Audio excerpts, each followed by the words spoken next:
is the ultimate countdown of a decade known as the Golden Era. A combination of stats, achievements, and the eye test was used to create this list. Let me know in the comments who you believe were the greatest players of the 80s. At number 50, we have Fat Lever. This is one of the greatest triple-double threats in NBA history. From 1985 to 1989, he produced a total of 38 triple-doubles. That alone puts him in the top 13 for the most career triple-doubles. He is someone who made the All-NBA defense in 1988. He once recorded over 20 rebounds, 20 assists, and 10 steals on separate occasions. Only Jerry West can say that he has done that in his career. At number 49, we have Mark Eaton. We're looking at one of the greatest rim protectors of all time. He won the Defensive Player of the Year award twice. He led the league in blocks 4 times. He averaged 5.6 blocks per game in 1985, which is the highest mark for a single season. There were 19 times that he recorded over 10 blocks. No one has done it more times since it became an official stat. At number 48, we have Joe Dumars. This is the only player on this list who wasn't an All-Star during the 80s. All 6 of his All-Star appearances came in the following decade. But once he received a bigger role in the offense, the Pistons took off. His two-way ability was crucial to the Pistons winning the 1989 finals. He posted great numbers in that series. He averaged 27.3 points on 58% shooting and 6 assists per game. It's no wonder he won the finals MVP. At number 47, we have Mike Mitchell. This is one of the most underrated bucket getters of the 80s. Even while playing alongside George Gervin in Roll Be Free, he will still find a way to score at will.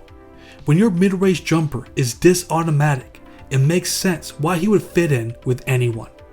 There were 6 seasons in which he averaged over 20 points per game.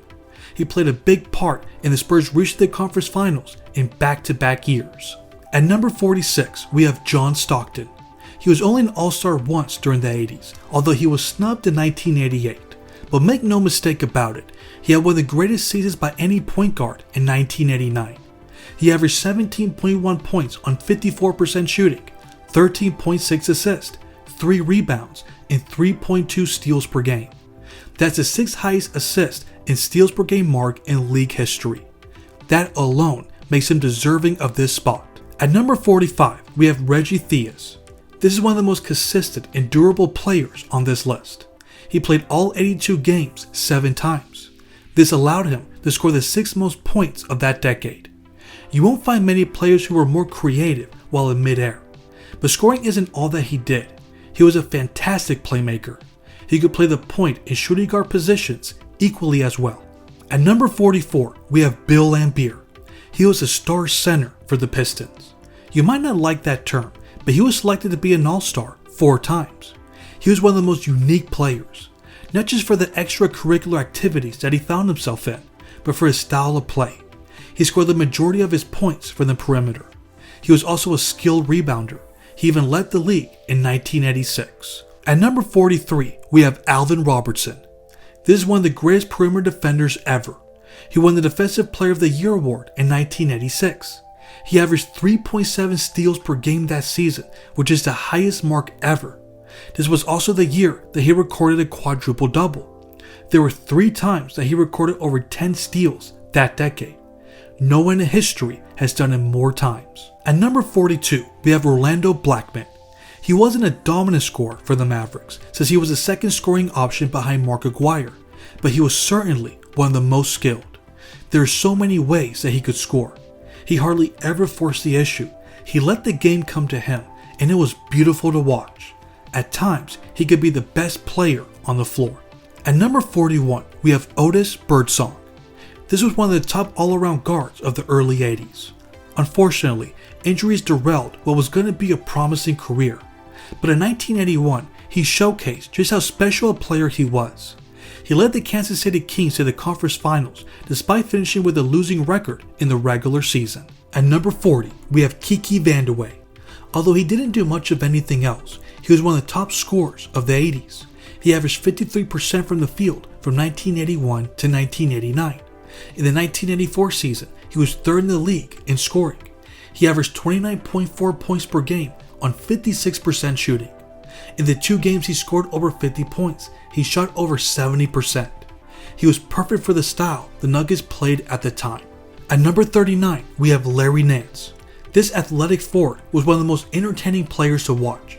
His physical gifts allowed him to be an extremely efficient scorer, a productive rebounder, and a dangerous shot blocker. When he faced the Lakers in the 1984 Conference Finals, he averaged 21.5 points on 60% shooting and 10.5 rebounds per game for the series. At number 38, we have Walter Davis. Chuck Daly famously said that Walter is a good shooter until the fourth period. Then he becomes a great shooter. He was one of the game's ultimate closers. This is what he did at his best. In 1980, he averaged 21.5 points per game on 56% shooting. It's no wonder that opponents feared him when he had the ball. At number 37, we have Gus Williams. This player peaked in the early 80s, and he was one of the top talents in the league. He was a leading scorer for a Sonics team in 1980 that won 56 games and reached the conference finals. In 1982, he led his team to another 50-win season and finished 5th in MVP voting. This speedy point guard could do it all. His scoring and playmaking abilities were top tier. It's too bad that he couldn't sustain that level of play for long enough. At number 36, we have Karl Malone. The 80s mailman was fun to watch. There was no player his size who ran the floor as hard, as fast, and as consistently. He put himself on the map in the 1988 playoffs. It took all 7 games for the Showtime Lakers to beat them. In 1989, he nearly averaged over 30 points and 10 rebounds per game. He also led the Jazz to their first ever 50-win season. At number 35, we have Andrew Toney. Dr. J once described him as the most forgotten great player in NBA history. If it wasn't for injuries, he'd be in the Hall of Fame. It wasn't just that he was a great scorer. There are other great scorers on this list. It was his ability to elevate his play in the playoffs. Whether it's Game 7 in the Boston Garden or in the finals against the Lakers, there was no moment too big for him. At number 34, we have Bobby Jones. He might not be the most talented of the bunch, but nobody was tougher. He was an extremely intense player. That played a part in all the defensive accolades he received. He was selected to the All-NBA First Team defense in 8 consecutive seasons. But don't let his looks fool you. His athleticism allowed him to be a very efficient scorer. At number 33, we have Artis Gilmore. As we transition to the 80s, he turned 30 years old. Big men rarely age gracefully. This is one of the exceptions. He was an all-star 4 times during the decade. He also led the league in field goal percentage in 4 straight seasons. In 1981, he averaged 17.9 points per game on 67% shooting. On top of that, he would consistently finish in the top 4 in blocks and the top 10 in rebounds during the early to mid 80s. At number 32, we have Patrick Ewing. In his first 4 seasons, he did not have a reputation as a strong scorer. However, he was immediately one of the top rim protectors. He averaged over 3 blocks per game in 1988 and 1989. He was also averaging over 20 points. This version of Patrick was extremely mobile and could jump out of the arena. He dominated with his pure size and athleticism. At number 31, we have Terry Cummings. Before the ascension of Charles Barkley and Karl Malone, Terry had a strong case for being the best power forward in the league. He could bring the ball up the floor, finish strong, and he had a soft outside touch. In his first 3 years with the Milwaukee Bucks, he played a major role in them achieving 3 straight 50-win seasons and a conference finals appearance in 1986. At number 30, we have Buck Williams. He was a double-double machine. From 1982 to 1988, he averaged a combined 16.9 points on 55% shooting and 12.3 rebounds per game. For 6 straight seasons, he either finished second or third in rebounds. That was rare from a power forward. He was also one of the most valuable defensive assets a team could have. He is certainly one of the most underrated big men of the 80s. At number 29, we have Tom Chambers. He was fantastic in the fast break. He was a proficient shooter, and he was a great playoff performer. In 1987 and 1989, he helped lead the Sonics and the Suns to the conference finals. For one night, he outplayed all the legendary players of the 80s in the 1987 All-Star Game. He even won the MVP. When he had it going, he was that good. At number 28, we have Michael Ray Richardson. From a pure talent perspective, this is one of the greatest players of the 80s. He was drawing comparisons to Magic Johnson, and they were completely valid. As far as the numbers, he is only one of 4 players to lead the league in assists and steals. There were 2 seasons where he averaged over 3 steals per game. He is unquestionably one of the most underrated two-way point guards ever. At number 27, we have Ralph Sampson. This was unlike any player the basketball world had ever seen. He was 7'4". Despite his size, he was extremely mobile and a dangerous outside threat. On top of that, he was a great playmaker and rim protector. He demonstrated his potential in 1986. He helped lead the Rockets to the finals. That includes making one of the biggest shots in league history against the Lakers. At number 26, we have Jack Sikma. During the 80s, he was selected to be an All-Star for 6 consecutive seasons. He also finished in the top 5 in rebounds from 1980 to 1983, and his signature shot was virtually unstoppable. How many centers do you know that led the league in free throw percentage? He had such a soft touch that he later became one of the first centers to consistently hit from behind the arc. We have now reached the top 25. At number 25, we have Norm Nixon. He helped give the Lakers a look that no other team has had before or since. We're talking about 2 elite point guards coexisting on the court together. He was a great playmaker and a dangerous scorer. Take for example, their 1982 championship season. In the playoffs, he led the team in scoring. He averaged 20.4 points along with 8.1 assists per game. He didn't always get the proper recognition with all the talent his team had, but he had so much game. At number 24, we have Jamal Wilkes. He didn't have the prettiest shooting form, but it seemed to go in every single time. Legendary broadcaster Chick Hearn famously called his jump shots 20-foot layups. But scoring isn't all that he did. He was also an underrated defender. His long arms and never-ending energy played a part in his effectiveness on defense.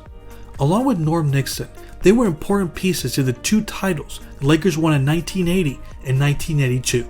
At number 23, we have Maurice Cheeks. Nobody had more steals in the 80s. In fact, he has over 300 more than the player who was in second place. He gets lauded for having great anticipation and having a knack for intercepting bad passes.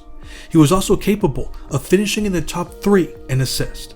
But his greatest quality was his leadership, which played a major role in all the success the Sixers had. At number 22, we have Marcus Johnson.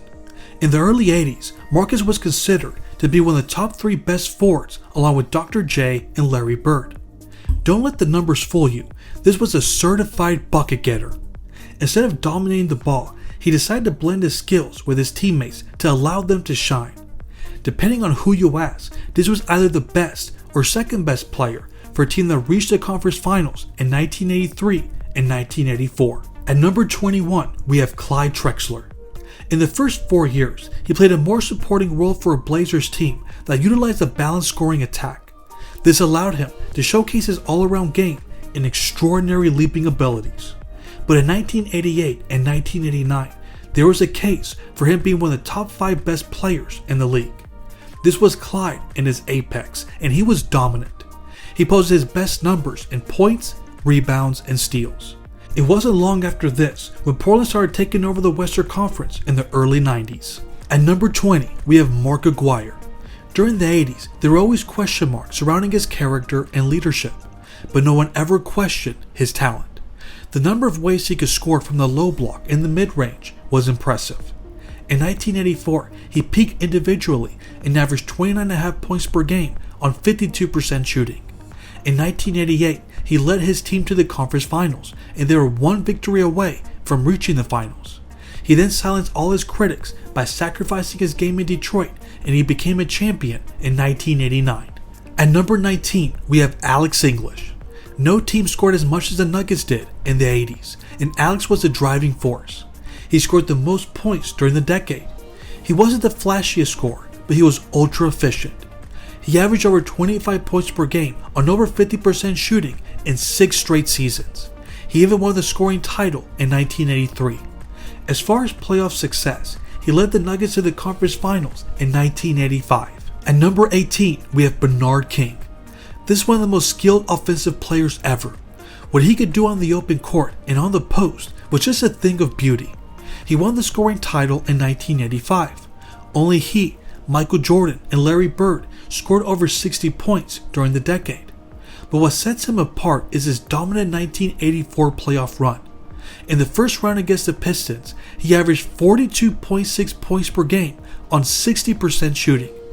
Then he took the eventual champions, the Celtics, to 7 games while nearly averaging 30 points. If only injuries didn't ruin such a promising career. At number 17, we have Adrian Dantley. Only he and Michael Jordan averaged over 30 points per game 3 times in the 80s. He also won 2 scoring titles. In 1982, he averaged 30.3 points per game on 57% shooting. Only Kareem and Giannis has been able to be that efficient while averaging over 30 points. It's only been done 5 times in history. His mid-range and low post game were unstoppable. Let's not forget that he was the leading scorer for a team that was 1 victory away from winning the title in 1988. He was that close to being known as a champion. At number 16, we have Sidney Moncrief. This is one of the greatest all-around players of his generation. He won 2 straight Defensive Player of the Year awards. He is the only 2 guard to have won it multiple times. His defense was legendary, but he could also take over on offense. As far as team success, he experienced 7 straight 50-win seasons and 3 conference finals appearances. Although there were a lot of great pieces, Sidney Moncrief was the heart and soul of the Milwaukee Bucks. At number 15, we have Dennis Johnson. Consider his career before playing for the Celtics. He was the best player for a Sonics team that reached the conference finals in 1980. Then he led the Phoenix Suns to 57 wins in 1981. He was also selected to the All-NBA First Team Defense 5 times in the 80s. This is one of the best perimeter defenders of the decade. Then he went to the Celtics, won 2 titles, and was a part of some of the NBA's most iconic moments. At number 14, we have Charles Barkley. The 80s version of Sir Charles was explosive. The way he could grab a rebound, run the length of the floor, and slam home a dunk was impressive. Although he was an undersized power forward, teams had a very tough time stopping him. From 1985 to 1989, he averaged 22.1 points per game on 58% shooting. He also led the league in rebounds in 1987. He averaged 14.6 per game. And from 1986 to 1989, he finished among the top 6 in MVP voting. He was already making his mark in the NBA. At number 13, we have Hakeem Olajuwon. His impact was felt immediately. He was the best player for the 1986 Houston Rockets, who made the finals. He even outplayed Magic Johnson and Kareem in the conference finals. In the following 3 seasons, he cemented himself as the best two-way player out of any big man. In 1986, he averaged over 2 steals and 3 blocks. Only David Robinson has posted those numbers. Then he did it again in 1989 while leading the league in rebounds. He had a strong argument for being the best center during the late 80s. At number 12, we have Robert Parrish. Sustained excellence is what you think of with this player. He played at an all-star level for nearly the whole decade. He was selected to be an all-star 7 times during the 80s. To prove his value, he finished 4th in MVP voting in 1982. On top of that, he was an integral piece for all 3 championships the Celtics won. And each time, they had to face all-time great centers such as Moses Malone, Kareem, and Hakeem Olajuwon. But he held his own every single time. At number 11, we have James Worthy. This player also won 3 championships, but the way he made his mark in the playoffs is what gives him the slight edge. In their 1987 title run, he averaged 23.6 points per game on nearly 60% shooting. Then he won the Finals MVP for the 1988 Finals. That is when he had a triple-double performance in Game 7. The Showtime Lakers' biggest strength was their offense, and Worthy was unquestionably one of their most important pieces. At number 10, we have George Gervin. This scoring legend really started to show off his talents in the early 80s. He won 2 scoring titles. In 1980, he averaged 33.1 points per game on 53% shooting. From 1980 to 1986, he had 54 40-point games and 3 additional 50-point games. Before the arrival of Michael Jordan, there was nobody better at putting the ball in the basket. But he didn't just dominate in the regular season. he led his team to the conference finals in 1982 and 1983. As great as he was, he just couldn't get past the Lakers. At number 9, we have Dominique Wilkins. This is one of the faces of 80s basketball. He remains one of the most exciting players in league history. The way he attacked the rim was unlike anything we've ever seen. But that's just the beginning of his greatness. There were 2 seasons where he averaged over 30 points per game. He won the scoring title in 1986, and he finished second in MVP voting. There were also 7 times that he scored over 50 points during the 80s. Only Michael Jordan did it more times. As far as team success, he led the Hawks to 4 straight 50-win seasons. At number 8, we have Kevin McHale. He gets the title for the best power forward of the 80s. He started out as the best 6-man in the league. He then had the reputation of being one of the top defenders. He was selected to the All-NBA First Team defense in 3 straight seasons. Then he was the most unstoppable player on the low block. He even led the league in field goal percentage in 2 consecutive seasons. In 1987, he averaged 26.1 points per game and was 4th in MVP voting. Even after coming back from a broken leg, he was still the most efficient player. That's how talented McHale was. At number 7, we have Isaiah Thomas. Before he became the leader of the baddest team in league history, he was crushing the box score every night. He is only one of 3 players to average over 20 points and 10 assists per game in 4 consecutive seasons. If you want to know who had the highest assists per game average for a season in the decade, it wasn't Magic Johnson or John Stockton. It was Zeke, who averaged 13.9 per game in 1985. But after breaking records, it was all about leading his team to a title. He came very close in 1988, and then he finally brought a title to Detroit in 1989. At number 6, we have Michael Jordan. Remember, he only played 4 full seasons during the 80s.